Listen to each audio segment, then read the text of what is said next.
the DJI Ronin 4D, and right now it's disconnected from its main body, so this makes it a lot lighter, easier, and more compact to maneuver. Right now it's able to be separated from the body due to the flex.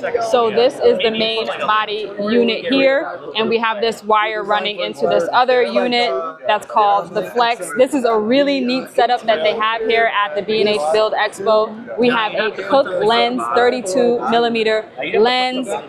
We have the Ronin 4D head. Of course, we are missing that other axis because we have this mobile setup here, but there is a monitor for viewing what you want to see. And what I am learning, or what I think is really cool, so in terms of setting focus, right now it's on manual, so I'm able to control the focus with this dial over here, which is really neat. But you also have the option to use the DJI LiDAR, which I absolutely love, especially for solo shooters like myself, because it'll keep the focus for you, which is why I love Sony in the first place, because I'm always shooting solo. So I'm gonna push this button over here, and it's gonna switch it to autofocus. So now you see the motor is moving because it is keeping focus on the subject, which is really, really nice to be able to get cinema level quality and to get the assistance of focus pulling via the LiDAR is so wonderful, and kind of removes a barrier to entry, I would say, because I think a lot of people might feel intimidated by some of these more expensive lenses or by cinema lenses in general because of the autofocus, because there is a lack of autofocus. So having something like this allows you to focus on just your composition and framing and the acting, and not so much on the focus, which I think is really great. And then when you have the ability to build out your team and add on an AC, then you can. But in the meantime, you can shoot solo, which is something that I would do. So something like this, I would definitely get for my Sierra Vision Prime lenses, because I can do autofocus. That'll be amazing. Then I can put it on all 3 cameras. That'll be even more amazing.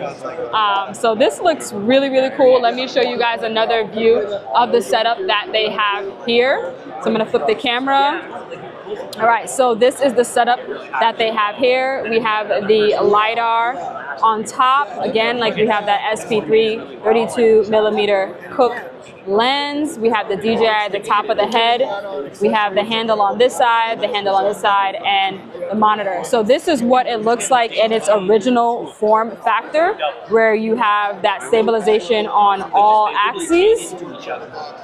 And then this is what it looks like with the Flex kit, which kind of makes this setup a little bit lighter. So now I actually want to hold the main one by itself, and oh my goodness, yeah, it's definitely a lot heavier. So trying to sustain this for long periods of time is a lot harder for sure. So I would probably get the Flex kit were I to get this, but just to have this level of stabilization is amazing.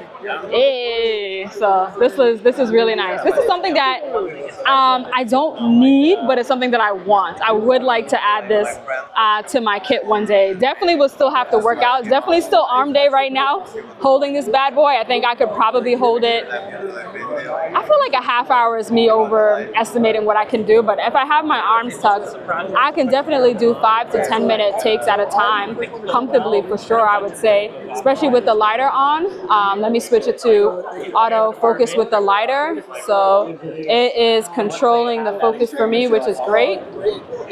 I definitely think I could do 10 minutes at a time, easy, but let me not say that without really knowing what I'm doing. So the Ronin 4D, how beautiful art thou? I'm definitely curious for people who have Sony FX6s and Sony FX3, is this a camera that you would add to your repertoire? And if so, what would make you want to add it? I feel like me adding this right now might be a little bit superfluous to my kit, especially if I don't have a specific need for it. I feel like I can definitely justify buying the LiDAR because, like I said, I do have cinema lenses, so that would be a bonus. But I don't know that I can fully justify the 4D unless I just had a whole bunch of extra cash to spend. But it is an exciting camera. It is an exciting piece of tech. And, you know, I've seen what they do with the DJI Pocket 3, which is what I'm filming on. imagine adding more of that technology into a smaller and smaller package. I'm really excited, you know, what the future will be for this line of camera. I know y'all waiting for the FX3 Mark II. I'm waiting for the DJI Osmo Pocket 3 Mark II because that's gonna be fire, you know, giving us a little bit more depth of field, giving us a little bit more beefier battery maybe. That's gonna be fire. You know, having a better case and everything. I'm looking forward to that. But anyway, I would love to know your thoughts on the Ronin 4D. Again, this is what the form factor looks like. You would have to definitely switch over to a whole new system if you were to add this and you're coming from the Sony world. But they just have a really robust setup, and just really intrigued by it. But I'm definitely going to be looking into the LiDAR system because that's fire. I'm the chef gal, and you just got the recipe.